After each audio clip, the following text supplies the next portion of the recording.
What's good, Facebook? You know it's your boy Rick Kane. I'm in here by myself, but I got a few guests in the house with me. Got our favorite lawyer in the building. When you can find him. He's back in the building with us. Got my man Q in the building. He gonna talk this. He gonna let you know what's going on with it, man. He got some very important programs that y'all need to hear about, man. Just log on and hang out with your boy for a minute. We finna talk some of this random ish. You know how we do.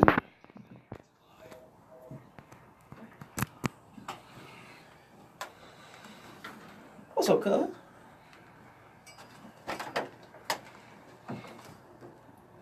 You bring Will in? You got Will in? Yeah, Will call. Is he in? What? Is he in? Yeah, Will? Yeah. Yeah, he on the phone. Okay. I got you.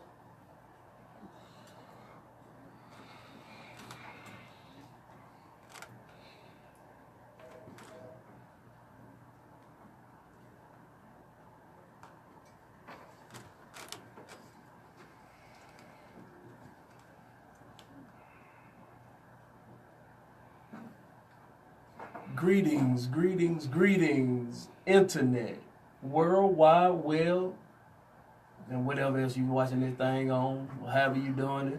What's good? It's your boy Rick Kane. And that guy with all that noise is Will Sane. But we like to thank y'all for joining us in the barbershop talking random bitch with your boys King and Sane and the lovely Starlight. I guess you see, if you watch it live, they have left me in the building by myself.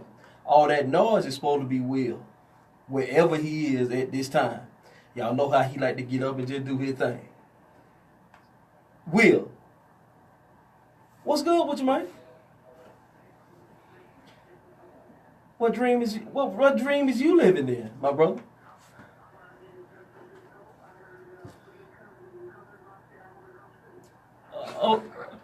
Oh, so you signed with Golden State too? Everybody else signed. What do I get you? Hey, so what you got? Well, I guess yes, you gonna sit down there with what's his name? Shaggy P.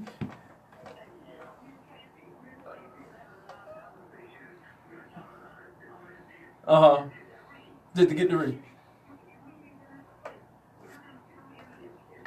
Sit on it. Oh, so you gonna be the dude that always got on street clothes at the end of the bed with the high five, dabbing everybody that they come in, leading all the cheers.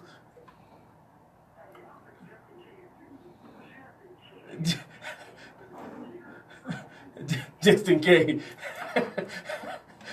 Are you gonna get in any kind of ball in shape? I mean.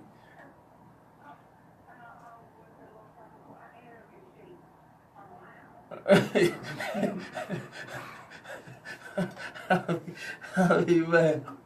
So what you doing out there, man? You went down to Fisherman Dwarf and all that?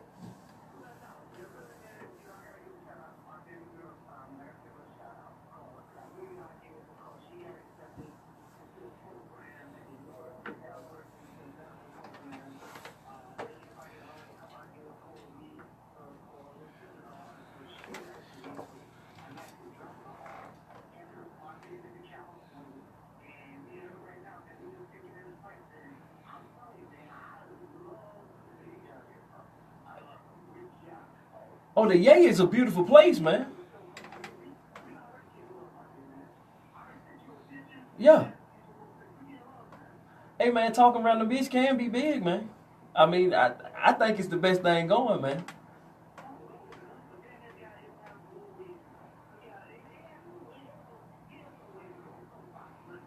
Yeah. Yes, sir. We got two good guests on with us tonight that can help us get here. We also want to shout out the beautiful Starlight. She is, I don't know where the hell she at, but she's out of town. And so that's where she at, and she doing her thing. If you are on live, she's the one that's typing and doing everything on live. But wherever the hell she is, She might be in New Orleans. Essence Fest is going on, right? boy, hey man, why the hell we ain't in New Orleans, man? Why the hell we ain't in New Orleans, man? Hey, you should have let us broadcast from New Orleans. Like, That's what I'm saying. Why you brought that up now, huh? Well, hey, I just got invited. You done told me I done stood you up. So. Yeah, you did stand me up last week. We still got that issue going on. So, you did stand me up. Look, I'm unreliable then, so if you had to say New Orleans, then I don't show up, then you can be real mad. Nah, I wouldn't have been mad if I was in there, because I guarantee, I wouldn't have cared. Well, I would have cared slightly. Okay. My man Todd stood me up again. But not as much. Hold on, drinks on you though, right? Okay, cool. Okay, I thought we close the shop. Thanks on me. Okay, and I also got my man Q Hopper is also in the building with us this evening. Yo, peace to the world. Hey man, Q is a bad boy, and I owe you an apology, Q. Let me say that first off right now. I apologize because you should have been on this show whenever it started. Cool. Because what you do in the community is so needed, it's so important that it should have been spoken about not only on this platform but many other platforms because of what you're doing, and more people need to know about it. Now I know about it because I'm one of your followers and one of your friends, and I see what you do out in the community. I see you giving back. I see you helping out wherever you can. I see you putting on events.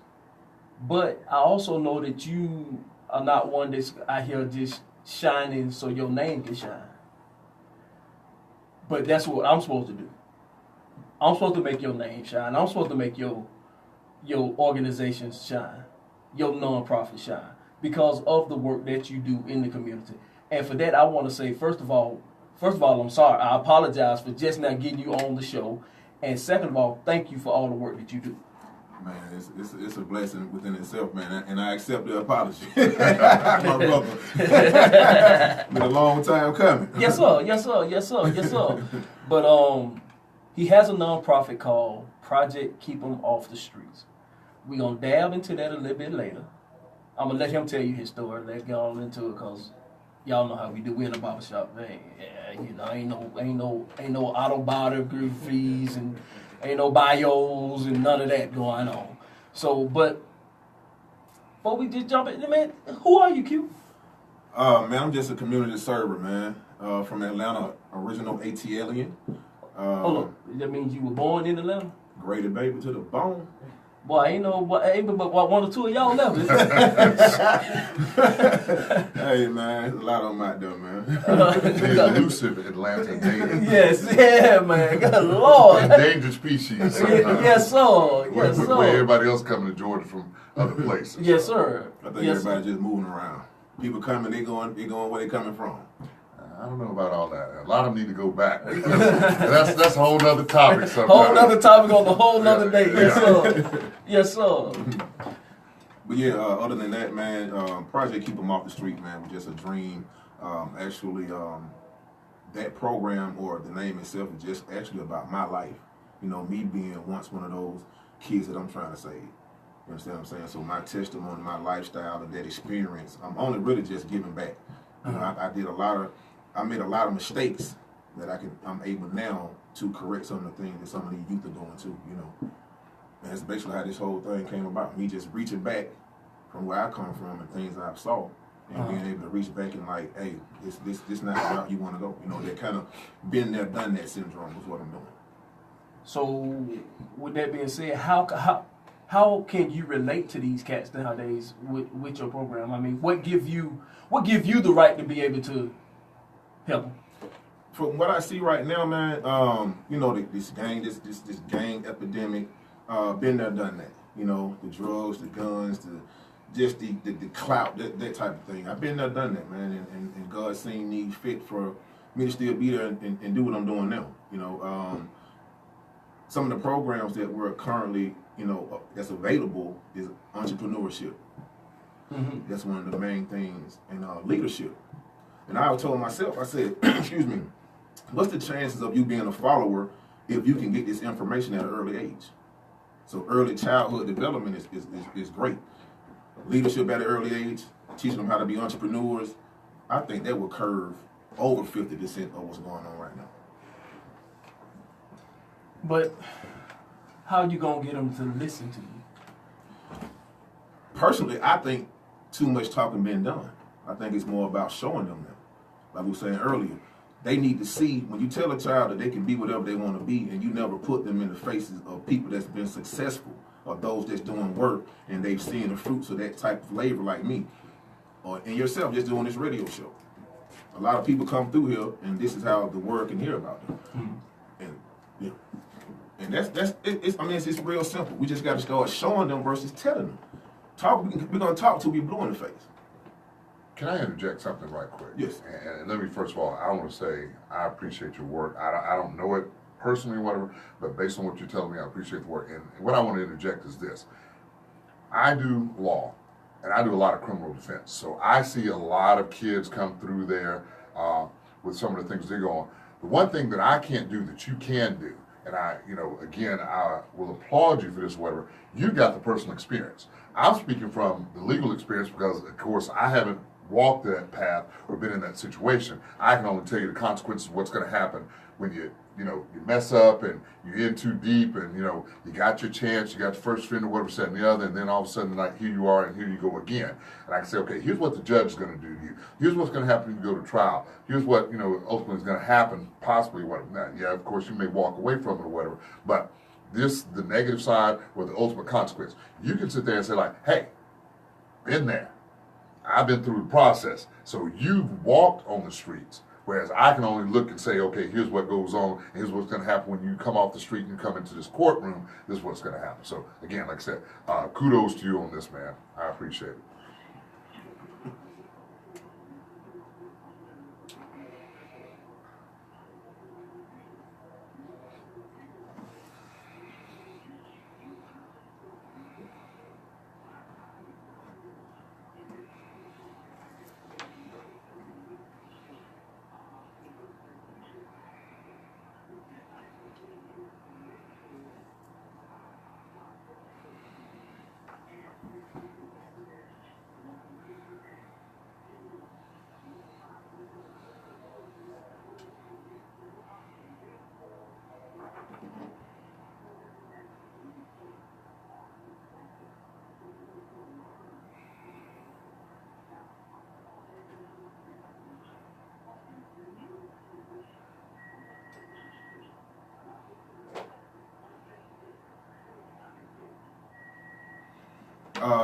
To answer your question, what I see in the youth right now, they will listen, but it's like a two-part story. You got to show them something.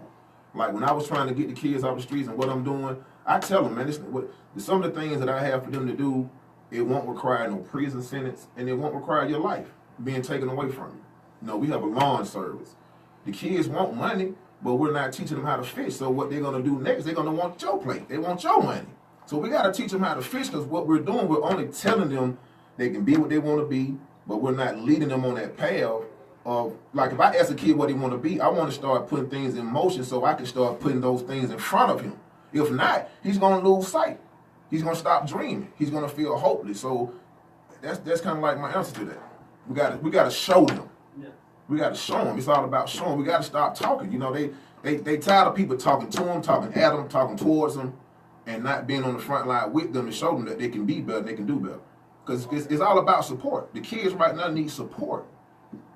I went to a couple of graduations, hardly no parents to some of the ones I went to. You know what I'm saying? Mm-hmm. A lot of parents, aunties, and you know what I'm saying? They had a support system, but not that immediate what make them want to make a change. You know what I'm saying? So it's kind of, it's crazy right now, I learned a long time ago, and what I say about children in general, whatever said and the other. Of course, children, and I'm not saying kids get in trouble or bad one way or the other. What I'm saying though is that children want attention. Yes. Now, from that perspective, like when you have a kid that's growing up, whatever, and you have your own child, and every time that you get on the phone, they're like, oh, I want some water, I want this, that, and the other. When a company comes over, they want to say, look, hey, let me show you what I can do. They crave attention. Unfortunately, for a lot of our kids, whatever, they don't get that attention. Just like you say, the parent is not there, they got a support system or whatever, and they're going to get the attention, good, bad, or indifferent, however they can.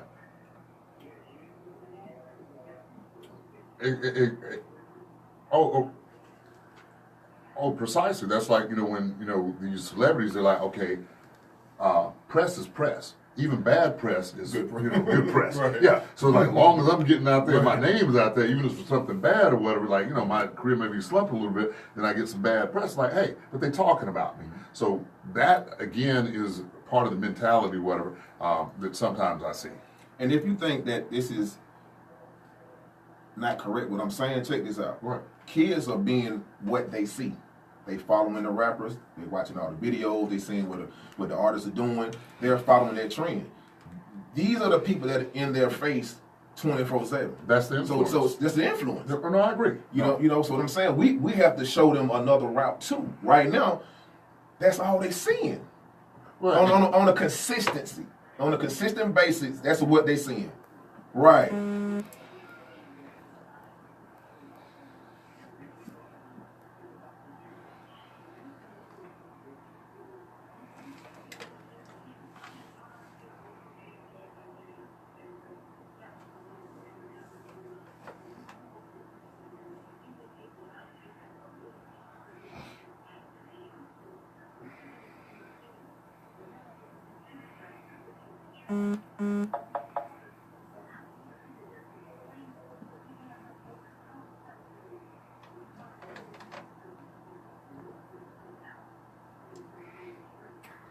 Well, sometimes, like you're saying, and again, it's a fine line there, because I may have grown up listening to NBA, but I didn't emulate or be beholden to MWA. I'm like, okay, it's some good music. I like what they're saying. Whatever. Again, some of these young kids would have like, oh, that's the lifestyle that they're talking about. That's the way I'm going to get what I'm going to get, or whatever said. And the other, I'm going to emulate that lifestyle. We like NBA music, and it was just music or whatever, not necessarily some blueprint for our life. And like I said, And what you're saying that, and I also think that when we were growing up, you had the Huxtables. You had well, that's true too. you had different, even though you were getting, I guess, some negative influence. Yeah, You some also saw positive. some positive You had that influence. balance. You got that balance. Yeah. You had programs on TV that talked about going to college. Right. You had different people in, and for people, yes.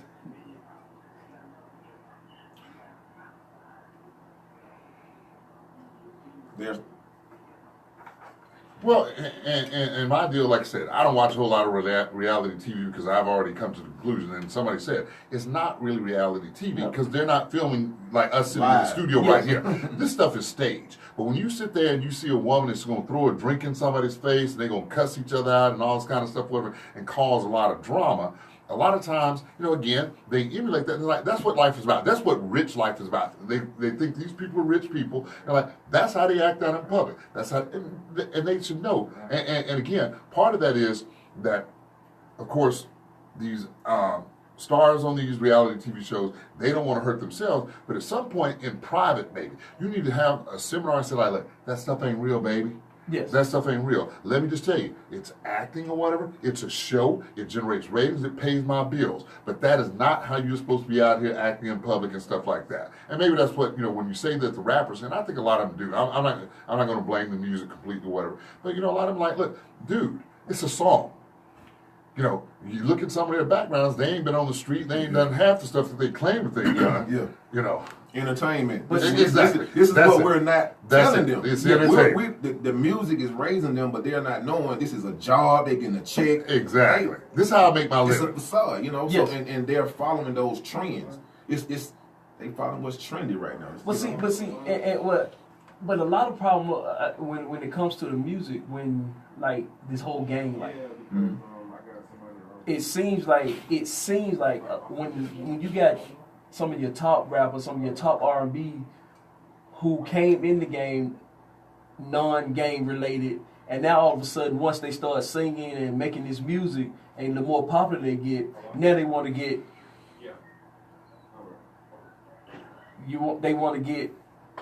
into this gang life. Now they publicizing the gang life. Now they making it seem like this gang life is what you want to do, what you Making want to it be, fashionable. making it fashionable. Yeah. Well, And then we go back to that fact when you talk about that kids want attention. Gangs sometimes fill the void of the family members that they didn't have. Yes. You know, That's there's it. somebody just like me. Yeah. Oh yeah. Oh yeah. I mean, and that's the way a lot of the gang has got into people because they're giving them Right. love. We the one that care about you. They're giving them a certain love that they're not receiving. They're not getting the attention that they seek it somewhere else. So the gang is giving them some of that attention. I'm gonna say this. It used to be solely on that, but like now, Yeah. it's fashionable. Yes. They want to be connected to something. Yes. That's true. You think every gangster got hard? No. You see what I'm saying? So Oh. they like the colors now. You understand what I'm saying? Yeah. It's fashionable. Oh yeah. You understand what I'm saying? But then we know it's some real gangsters. You know what I'm Yes, saying? sir. Absolutely. Yeah, Yes, sir. and what they stood for and what they got in it for was totally different. Yes. They getting in it. My partner in it, he told me about it. It's the attention. The monkey see, monkey do effect. Right. Well, let me ask you this then. I've never been in a gang, Right. but from the way I grew up, it seemed like the OGs took care, or they kind of. It's like there's no real OGs no more. That's just trying to, because even back in the day, the hardest of the gangster still took care of the community Yeah. in so many ways. Right. Right. I mean, he was doing some bad things and everybody, but Right. a lot of these gangsters. It was about structure. See, now what you're saying with the OGs out of the picture, now you have all these same youngsters or those that have grown up now with no structure. So It's what we're about- seeing is a structure breakdown. It's- There's no guidance, no leadership. This is what we're You don't have a general, you have a bunch of renegades out there doing what they want to do, but Right. saying that I'm part of this gang and like everybody's like, hey, you know, And they breaking off, starting their own, Right. their own thing. Yes. So now a lot of gangs beefing with each other because the sections have, Yes. people doing their own thing, But Yes, they sir. trying to find themselves. They want to be in position, and they don't. And a lot of them don't know what they're doing. They doing what they saw. They've been doing what the Big Brother story told them about, and they trying to live that life. Yes, sir. Yes, sir. Yes, sir. This thing is crazy, man. But I think we're gonna take a little break here. Gonna get us a little break in and see what and when we come back. I mean, we gonna talk about this a little bit more, but then we're gonna jump on whatever, because this is the barbershop. We're talking around the mess. If you want to join the barbershop, please holler at your folks at 404-603-8770. If you're in your mama basement, you can always dial 1-888-926-7562. Come back and holler at your folks.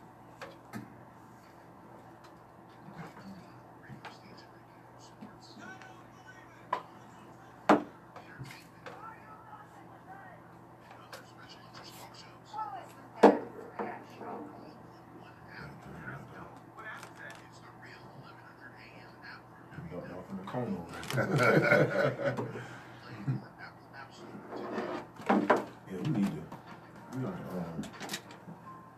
That ball is big right now, though. From your perspective. We can talk, yeah. That's why he here. We can talk about it. Let's talk about it. like I said, part of the thing, and again, I have to talk a lot of it to being young and dumb a lot of times. But see, so some of these kids, whatever the unfortunate part is, like, you do something, I don't care how good I am, what I'm saying, the other, and then all of a sudden it's like, well, you ain't trying to help me. And look, I can't control. There's certain mandatory sentences. You go out there and carjack somebody, you're going to prison for 10 years automatically, no parole. Unless I can get them to reduce this charge or whatever. And so I get a lot of clients where what they don't understand, again, is this.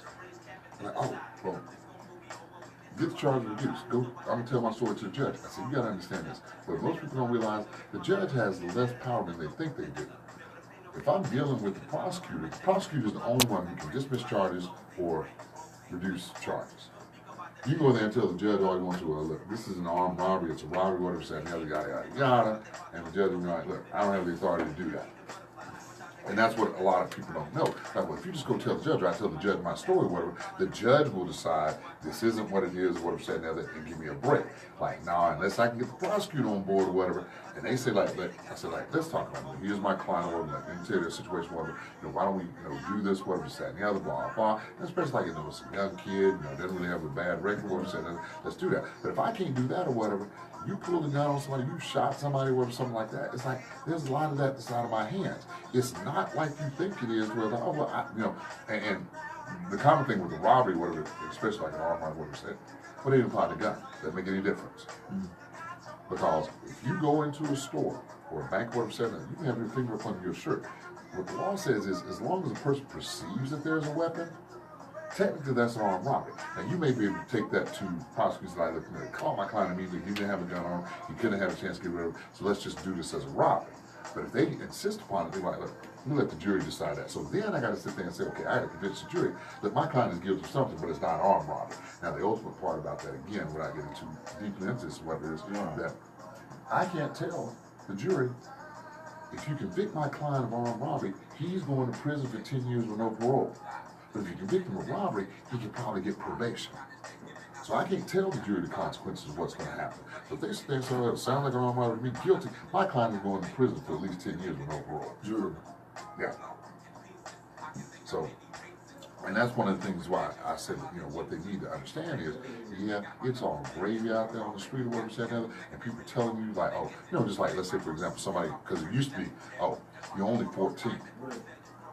They just don't send you to juvenile court or blah, blah, and, you're going to slap on the wrist. No, they're trying you as an adult now.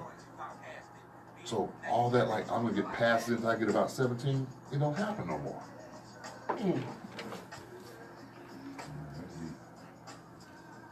40 seconds.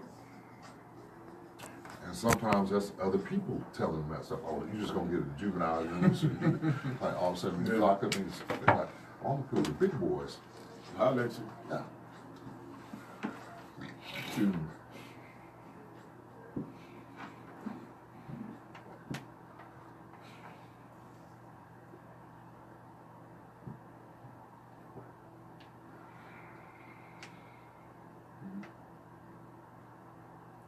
Welcome back to Barbershop Talking Random-ish with your boys, Rick Kane, Will Sain, and the lovely Starlight.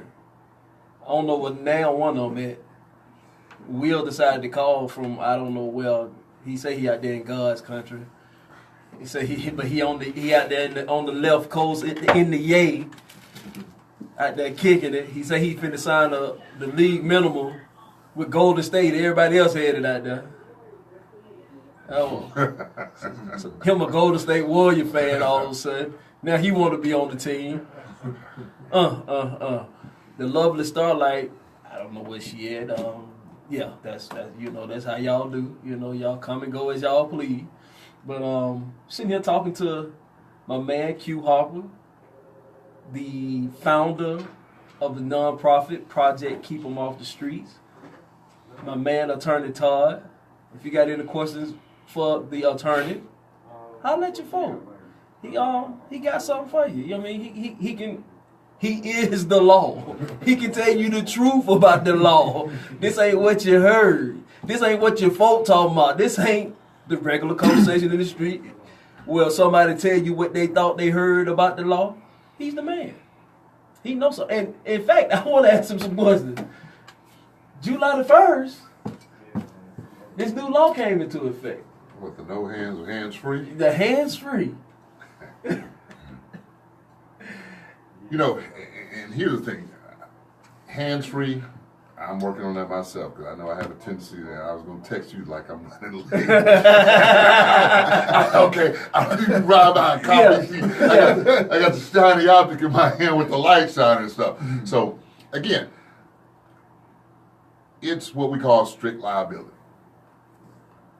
which basically means you get caught, you're pretty much done. Now the problem, and what people need to understand about hands-free, what was saying, that anything that's like you consider to be minor, this is going to write me a ticket. I've said this before. Those minor infractions may lead to something major. Because what I'm saying about that is this: hands-free is going to give them probable cause to do a lot of other stuff. Just because they catch you and you ride without, you ain't riding hands-free, but you got weed in the car, you're smoking, you done blazed up or whatever, then that's going to give them probable cause to start looking for other stuff or whatever. Or your DUI, all that stuff can, steamroll. No seatbelt. No seatbelt, all that stuff. All that stuff, can give them probable cause to start getting you on something more. So it may start out something minor. Again, that gives them the reason to pull you over, period. No seatbelt, like Q said, no seatbelt. That's the reason to pull you over. Brake light out. That's the reason to pull you over. All that stuff sort of snowballs sometimes into something more serious. That's the unfortunate part for a lot of people they need to understand. It's like, well, I have a thing on my cell phone. That's another reason for them to pull you over, to arrest you possibly for something else. So, Me and my brother were talking earlier. So here's a question. How can someone prove that they wasn't on their phone? the unfortunate part, and let me just address that in two parts. One is, normally the burden of proof is on the officer to prove that you committed the crime. Unfortunately, and that's that innocent into proven guilty type situation. But now it's really become, I'm, guilty into proven innocent, and how do you prove that? Here's what I'm gonna say about it. It depends. You can argue all you want to, but unfortunately, sometimes they're gonna believe the officer. The officer saw what he saw. What are you gonna say? I'm calling the officer a liar, whatever, this, that, and the other. And then depends on, again, officers sometimes have body cams or whatever. They may be like sitting there and they see you with it or whatever, and like, okay, but we got you on video. So it's really difficult. Then the other thing about it, depending on what you're doing, what the officer can try to do is, let me see your phone. I see that you just sent a text message. It was 1 minute ago. You had to be in the car, so how did you send the text message or whatever? Or again, let's say, So hold on. So an officer can say, "Let me see your phone." They can say it. I'm not going to say you got to give it to him, but I'm just saying. But if people are going to sit there and say like, "Well, I think I had to give him the phone. I had to comply." Now, again, here's my point about that.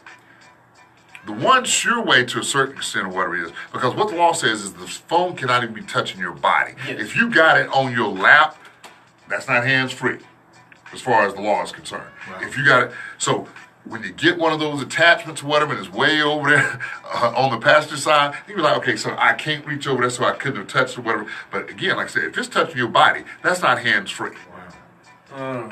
See, that's important. But say that one more time, because that's So you just get me on that, because I'm like, I always drive with it in my lap. No, if it is touching your body, that is not considered to be hands-free. It has to be on one of the little stands or something like that, or over on the other seat or something like that. You can put it in the back seat or whatever. But if it's touching any part of your body, that violates the hands-free law. What's the punishment for that? I think it depends. It's a graduated scale. First, because they've given out a lot of warnings. My understanding is like the statistics were about 700 or so tickets, but a lot of those were warnings, in the first weekend or whatever, that and the other. But it can graduate. So, it's sort of like first offense, maybe $50, something like that. Then it gets higher and higher. Now, let me just briefly touch on this, whatever. The hands-free law, really, it's a safety concern. Yes. But I will say that the other concern, whatever, is this. I don't know if anybody's noticed this, whatever, but I noticed it last year, whatever. Insurance premiums are going through the roof. yes, it is. You can have, I had no accidents. I've been in my company for 5 years, whatever, said another. Why did my premium go up, whatever, to this successful amount? It's because the insurance companies are putting pressure on states to say, like, we're paying out too many claims. And a lot of these claims are because people are texting and they're distracted or whatever, and they, even if it's like, we went from like, a couple of claims, whatever, said another, now claims are going through the roof. So the insurance company like, that affects our profits. So, if we paid out more claims, then y'all gonna pay more in insurance premiums. Now, I don't know this to be true, and I think it should have been done that the legislature should have talked to the insurance lobby and said, okay, look, if we pass this law, you need to give all of our citizens a reduction on their insurance premiums, whatever, because we're sort of helping you out. Now, I'm not saying that that's done. Probably not. I agree with you on that, man, because I'm paying nearly $500 a month in insurance. So if they're going to make this deal, they should come and talk to the insurance company and say, okay, we're going to implement this to help you out. Now you help the consumers and you help the customers. And like I said, I will guarantee you that our legislatures did not go in there and make that deal. You know, they're like, okay, we'll keep, you know, hey, sorry, it is what it is. But like I said, that's what should have been done, in my opinion. Like, okay, if you want this bill passed, we're sort of helping you out or whatever. But, you know, then basically you need to give our citizens a break and sort of roll back some of these insurance rates. Now, Tyler, let me ask you a quick question. And now, I've also heard, because this is what distracted, it's not really, it's still a distracted driver. Correct. So I was also told that I can't eat while I'm driving. I can eat french fries, sandwiches, chips, penny bars, or anything while I'm driving. Well, let me put it to you this. There is a overall, I guess, catch-all distracted driver law or whatever, but it does not necessarily prevent you from driving. All insurance companies and people like that are pretty much like, though, they would prefer you don't drink, smoke, do anything while you're driving. Because, like, it's all considered to be distracted driving. They think that the cell phone usage is the highest thing, where people are texting, you know, video. Like I said, I'm guilty. I know I'm guilty. Probably everybody. I'm not going to incriminate myself. Look, they can't improve it. But I would say, you know, I do it all the time. You know, and this is really going to be hard for me. So I've got me one of the little stands, so I got to put it over there. Yeah. And from my perspective, I have an older car, so I can't even Bluetooth or whatever. I had to buy me a little Bluetooth device so I can try to, like, talk on the phone while I'm driving. Yeah. So at this point, I think I've decided, look, I'm not going to just put it over there and leave it alone. Like I said, I get in traffic or something, and it doesn't matter. You don't have to be moving again.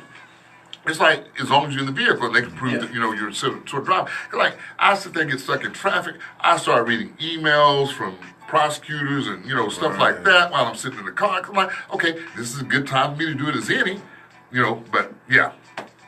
So when are they saying you can be on your phone? Park? I mean, red light, no red light, no. No, red light, no. No. I think, you know, if you're in a parking lot in a stationary position where, like, you know, not just you stopped in traffic or whatever, you might be able to do it. But if you're in the flow of traffic or whatever, you can't do that red light. You can't do it at a stop sign. You can't just say, well, I wasn't moving. Right. If you're in control and your car is basically running or whatever to that extent or whatever, and like I said, you pulled over to the side of the parking lot, that's not really a violation. Is this true? Did they say anything about the keys couldn't be in the ignition? Was that something I heard? I don't know that that's true. Okay. Because like I said, if I'm sitting in the parking lot and it's, you know, 95 Georgia degrees out there or whatever, and I'm trying to talk on the phone, where I don't think, you know, I'm certainly not going to be sitting there with my air off. Yeah, my air off, you know, burning up. Right. And plus, the keys in the ignition or whatever, that becomes a little problematic because a lot of cars don't have keys that you put in the ignition anymore. So, like, okay, well, hey, my keys in my purse, or my keys over here on the seat.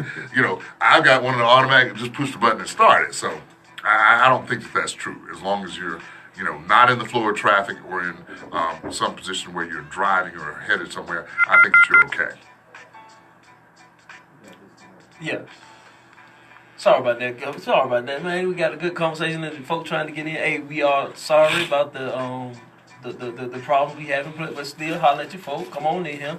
Ask the lawyer the question. Cause y'all need to know about that law. Cause I know Monday morning, police was just lined up, looking, just sitting back looking, and so they get so it's real now. It's about to get real. Cause I mean, it's a good law. Yeah. In the end, it's a good law. I agree. I mean, yeah, it is at the end of the day, man. It is. But it's hard. It's probably, you know, again, it's probably going to save somebody's life. Yes. And if it's just one, it's worth it. Yes. But, you know, again, you know, at the end of the day. Yeah, I think all of us have seen somebody in their phone. Yeah. And almost ran us off the road or something to that effect. Yes. Oh yes. I'm sure. Yeah. I mean, like I say, in the whole keep it in your lap thing. I mean, the first you get in the car, you sit it right here. So that's probably my biggest thing of trying to keep it out of my lap. We're gonna need to practice doing it every day, man. All right. Yeah. Or be a victim. Oh yeah. You definitely. I mean, you get that first ticket, you'll definitely become. That's gonna help out. That's gonna help you. Let me help you remind you. Yeah. Go down there and pay the judge. Yes, sir. But it's gonna be funny, like the habitual. Offenders. Yeah. To see see how that could work, Yeah. how that work out, cause that would be interesting to see. Rick, my brother, man, appreciate the invite, man. Hey man, like I say, man. Hey, somebody just walked in the barbershop. What you need? What you want? Yo, Rick, Aaron, Will, Todd. Todd, what's your last name? Wooten. Luton? Wooten. Wooten. All right.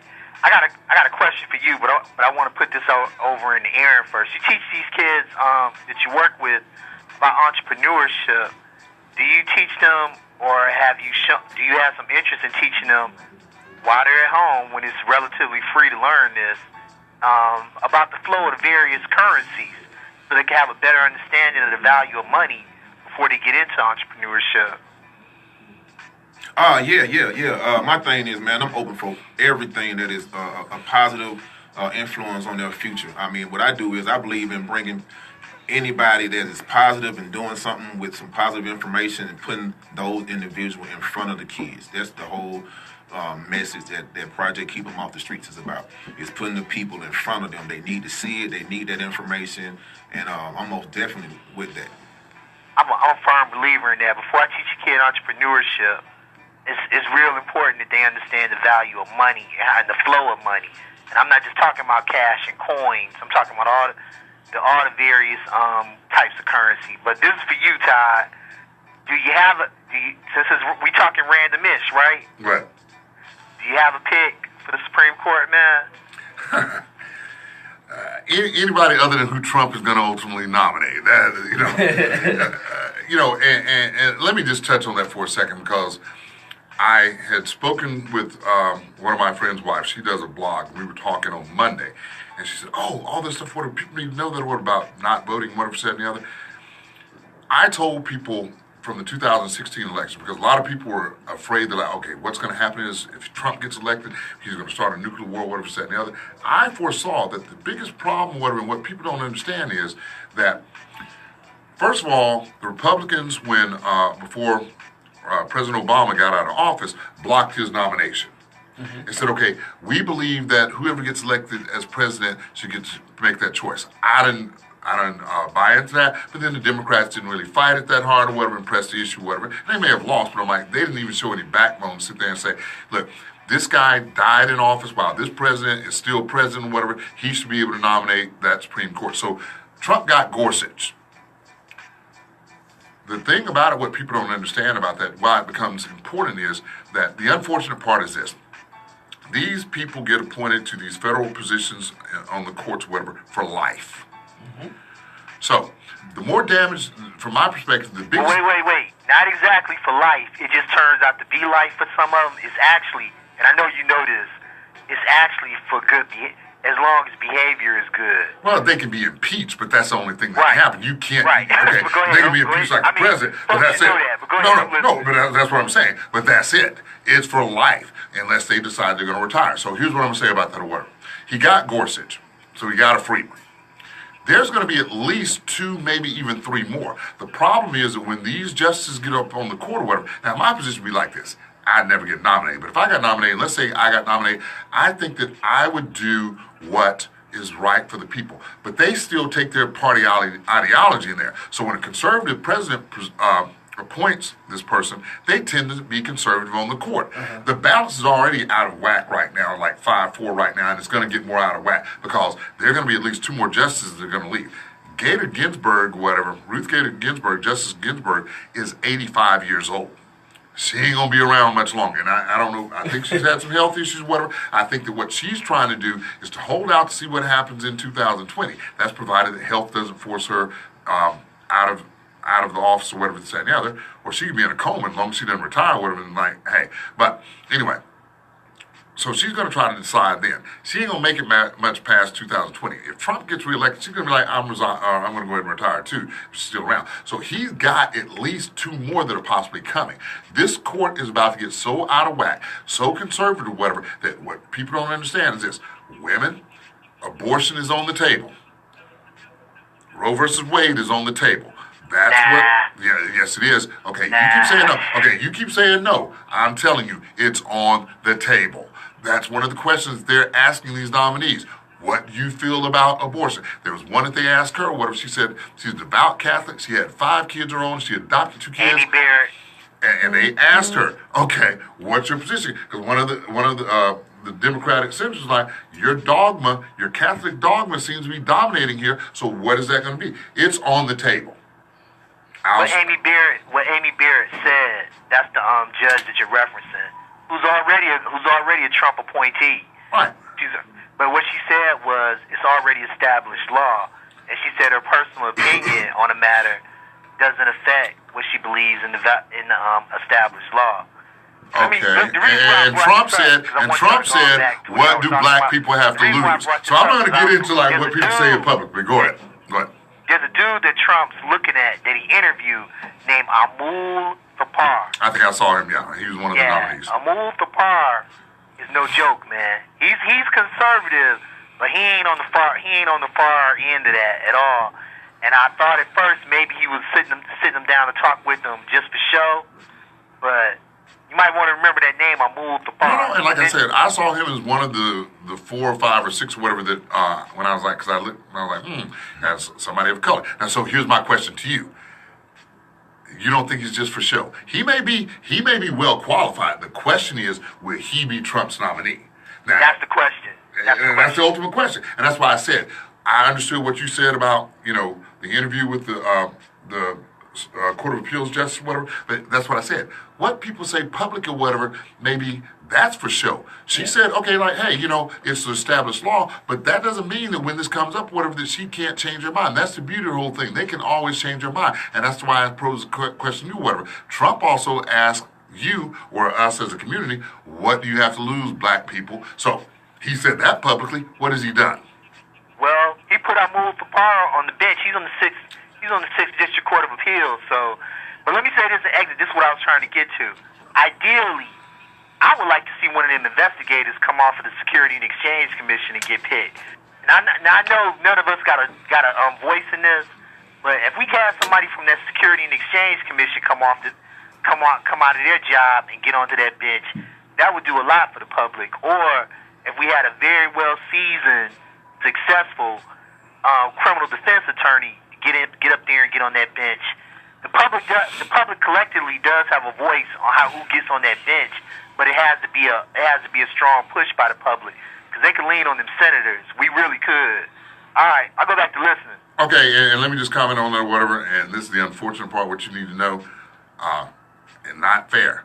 Criminal defense attorneys rarely get judgeships because the unfortunate part is a lot of the people who are, and I'm not saying it never happens. The only reason it never happens is because a lot of times they feel like we're trying to keep criminals out of jail. Mm-hmm. We're not law and order enough. Prosecutors are law and order, whatever it's said and the other. That's the unfortunate part about those nominations. A lot of times that criminal defense attorneys don't necessarily get appointments to judgeships and stuff. Okay. So okay. Now back. Continue to talk about the appointment. Is there? Can the the Democrats, can they block? Well, can they do the same thing that the Republicans did? Well, the answer is theoretically yes, but whether or not it's going to happen is a different story because, again, all these nominees have to be approved by the Senate. Mm-hmm. If the Democrats don't control the Senate, it doesn't matter what it's like. Okay, if we've got enough votes on the Republican side to pass it without, all you're doing is like you're talking heads over there. We hear you. We ain't got to do nothing about it. Now, again, they can. Who was the guy? Because, of course, with the Gorsuch thing or whatever, and they had the nominees who got thoroughly embarrassed was like, okay, you've never done a criminal case. You've never done this, that, and the other. You don't even know what this legal term is or whatever. And so he got thoroughly embarrassed with at least 1 or 2 of the nominees in the last cycle. So what they can do is expose some things about some people, whatever, and sort of shift the opinions of some of the Republicans, maybe like, okay, this may not be a thing, whatever. But like I said, I think that, again, that leads into this, whatever. Of course, Trump is probably going to try to get this nominee, whoever it is, whatever, approved before November. He wants that because come November, midterm elections can flip the whole gamut of things. The Senate could be controlled by Democrats at that point. The House could be flipped or whatever and controlled by Democrats. So I think that the whole point is he's going to try to get that nominee, whoever it is, whatever, out there within the next couple of weeks or whatever and try to get the Senate hearings done and try to get them approved before midterm elections. Okay. Now, that's the only way. Like I said, if they become the majority in the Senate or whatever, yeah, they control a lot more or whatever. But if they're not going to take over the Senate, it doesn't make any difference. They can hem and haw all they want to and scream and jump up and down and hold their breath, but no, they can't block a nomination. So basically, these midterm elections are they're still important. The most important thing that we got going. In my opinion, whatever, the midterm elections this year are more important than the presidential election in 2020. Now, that's just my personal opinion. But the reality of it is, unfortunately, that most people don't vote except for the presidential election years. Yeah. Now, in Georgia, the midterm elections should be more important or whatever because it also coincides our gubernatorial election is during midterms. It doesn't go with the presidency or whatever. So it's the 2 years opposite. Of course, you got Stacey Abrams running or whatever, and these two, let's say, gentlemen Yes. on the Republican side. So that's why I think it becomes more important for Georgians or whatever, that we've got to get out there and vote not only for the midterms or whatever, saying the other, we need to vote in the gubernatorial election. Now, let me say this, whatever, because I don't want people to be confused or whatever. I don't really particularly care who you vote for. Okay, I'm not going to say I'm advocating. I got my own personal preference. I'm not trying to sell a preference. Just go vote. Now, let me just interject this right quick, and I know I'm taking up a lot of time. Hey, that's what you hear from. When we were talking about Supreme Court decisions, there have been a couple of decisions that have come out within the last month or so. 5 of them that are particularly high-ranking. One swung away that they didn't really expect, which was a criminal. It was a criminal case where the Supreme Court decided, which I thought was really, I was like, oh, this shocked me because the conservative court actually went on a liberal issue where this guy got convicted of some robberies, whatever, and the police that went back years and sort of tapped his phone and looked at his phone records. They're like, oh, no, you can't do that. And implicated him in some more crimes. Like, no, you can't do that. You've got to go through the proper process. So that was a slight win for individual rights on that one. The other couple, and I'm going to just deal with 2. One's what they call gerrymandering. And if you don't know what gerrymandering is or whatever, or gerrymandering is, here's what it is. It's the districts they draw for congressional elections, for Senate seats, whatever, local elections, whatever, said down there. The crazy part about it is that the party in charge is usually going to draw those districts. So if the Republicans are in charge, they're going to draw them in their favor. And what it does is this. It can split up votes. So they can draw these odd maps to where somebody on one side of the street is in one district, somebody across the street is in another district. The reason they draw the maps the way that they want to is because they want a higher Republican concentration or a higher Democrat concentration, whatever, to assure that there's a better chance for their party to win that seat. Now, when they draw them in odd shapes or whatever, this, that, and the other, and the term comes from back in, I can't remember, 18th century or something like that. It was in Massachusetts, and they drew this district, and they said that it looked like a salamander, and the guy's name to do it was named Jerry, so they call it a gerrymander. Wow. So, but anyway, when they do that or whatever, the Supreme Court has already decided to Texas and North Carolina, the cases were similar, whatever, so they went up together, that their maps were valid. There was a lawsuit that they weren't valid. So what that means is they're going to try to dilute your vote. They're going to try to move you into districts, whatever, so your vote doesn't really mean that much, whatever, because Republicans, whatever, are going to probably outvote you. Second case was, it involved purging election rolls. Okay, so again, according to the act that they really created, whatever, dealing with election laws, technically the election rolls are supposed to be purged. They're supposed to be going through whatever it's said. What is scary about that, or what is this, and this is what becomes important to citizens in general. The election board can decide what they're going to purge. So let's say, for example, they can sit there and say, hey, you've got, and I think right now the one that they were dealing with was in Ohio, that if you haven't voted in the last 2 years, they can kick you off the roll. So what I tell people, whatever, is like, the midterms are important. You need to check your status now. Because if they sit there and say, well, they set their own rules. You haven't voted in the last consecutive elections or whatever, 3 consecutive elections, and I'm not saying that's just as an example, then we can purge you. You go to the polls in November like, They're like, oh, you're no longer registered. Well, what happened? So don't wait to November to show up at the polls and find out that you're not registered any longer. Check your status like they talk about HIV. Check your status. Know your status before you go to those polls in November. Don't go in there and be surprised. Also, check your status because they can change your polling place. You had a lot of that came up, whatever, where people in Punta Cana like, wait a minute, I've been voting over here for the last 50 years. And they're like, no. We moved your polling place. We sent you this postcard that you probably threw away as junk mail or whatever, telling you. So know where you're supposed to vote, know your status or whatever, and get out there and do it. And can you find all this online? Yes. If you go to the Secretary of State's website, you should be in the database if you're a registered voter or whatever. It will ask you your name, some little personal information, maybe your date of birth or the last digits of your date of birth, whatever. I can't remember. So you put in part of your name, whatever, what county, and then basically it should be able to tell you what your status is. And I say that because of this too. I no longer live in where I used to vote, but for the last election or whatever, basically I drove all the way to Douglas County.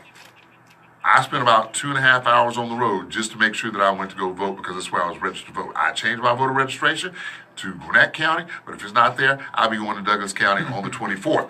Now, what I say about that is, if I can spend that time, whatever, there are people who live right across the street from the polls and don't go. And I tell people this too. If you didn't vote in anything or whatever, you're not registered to vote, you didn't vote, don't come to me talking about politics. Because the first question I'm going to ask you, did you vote? And when you say no, then I don't hear you. You're just deaf. I'm a deaf mute to you, whatever. I'm not going to discuss politics with people who don't necessarily vote. We're finna get ready to get up out of here shortly. Tell them why it's also important that we, as black folk, register to vote. One of the other important reasons, whatever, and again, I think it's overlooked a lot of times now, maybe a little controversial. What you need to understand is, we always look at the news and find out that basically people are being convicted, like, that cop that shot this innocent black person, whatever, they didn't get convicted. Well, you don't get on the jury if you're not voting. They usually pull the jurors from the voter registration, whatever. So don't sit there and complain about how these cops are getting off, whatever, or you're trying to avoid jury service or whatever. You need to be in the jury room or whatever to convict some of these guys if that's what you think needs to be done, or to possibly acquit some of your own family members or whatever, or people that look like you or whatever if you think that they're innocent. So it's important. Dope. Yes, sir. Yes, sir. That's why we bring him in here. When you can get him in here. When he ain't standing you up. I mean, what the knowledge if he ain't standing you up, man. Okay, since we had an apology earlier or whatever today, I'm going to go and apologize. Let me apologize to Rick. My bad. My brother. You and your manager. We ain't going to talk about my manager because she couldn't do it this weekend because she was going to the beach. Yeah, you and your manager. Oh boy, my goodness. Hey, man, it's about that time. Q, tell them where they can find you and about your organization one more time. Oh, man, Project Keep 'em Off the Streets. The website is www.pcots.org. That's pkots.org. You can reach us by phone, 678-744-8134. And also Facebook, PCOTS Inc. and Instagram, PCOTS_Inc. Man, we always doing giveaways, feeding the needs of the people, and we do a lot of events, and so we're always looking for talent. So, come on in, help us out. We're looking for mentors, volunteers, and all that. Tell them where they can find you, man. I'm going to tell you the best way to reach me is going to be my cell phone number, but I'll tell you a better way to do it. If you go to the Georgia State Bar website, you can look me up. My last name is Wooten. Now, when you look for me, whatever, I go by the name Todd, but if you look up, my first name is actually David, so it's David Todd. So, and that's going to use my cell phone number, my email address. Yes, sir. Yes, sir. Hey, man. Hey, fellas, we thank y'all again. Thank you again. Y'all always welcome back in the barbershop. It's time to sweep the floors, clean the clippers. Q, the bathroom, yo. All right. The shop is closed.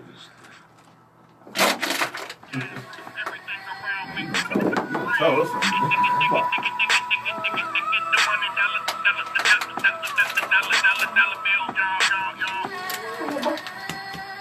It's my little man.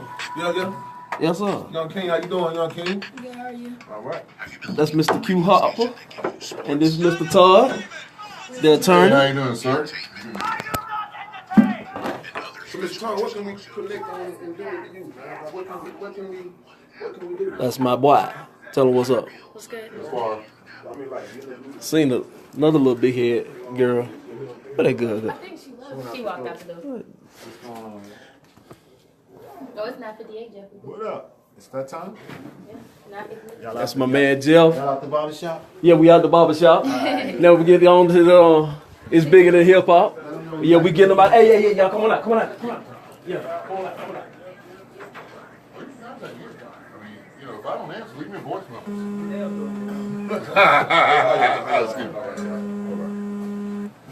But yeah, leave me a voicemail message, whatever. Well, you know, but like I said, I use my number. I always You got it?